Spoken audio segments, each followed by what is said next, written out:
How to read a balance sheet. If you're in QuickBooks Online, you're going to go over to this bar and go to reports, and then it should be like the first or second report. So you're going to make sure that your accounting method is correct. So generally, you're a cash basis, and then you want to make sure the period that you'd like to look at is correct. So we're just doing a full year.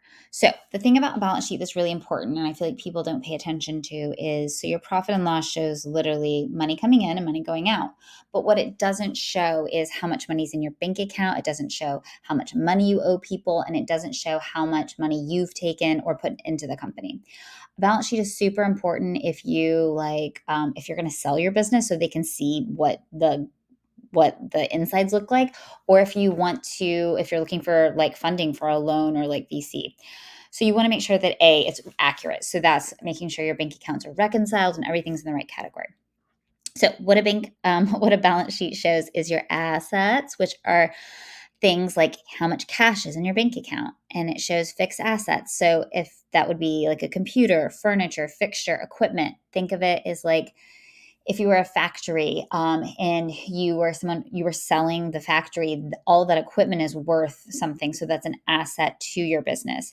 And so it'll total all of your assets. And then liabilities are things that you owe people. So it could be credit cards, it could be bank loans, it could be sales tax that's accrued. It could be different things. Equity is how much money you've put in and how much money you've taken out. So owner's investment is money that you've put in, and owner's pay and personal expenses is how much money you've taken out. This is also called owner's draw. And a lot of times people miss that. So when you look at a profit and loss statement and you made $10,000 on your bottom line last month, and then you took $5,000 out, and it doesn't show that. And because it doesn't show the full picture.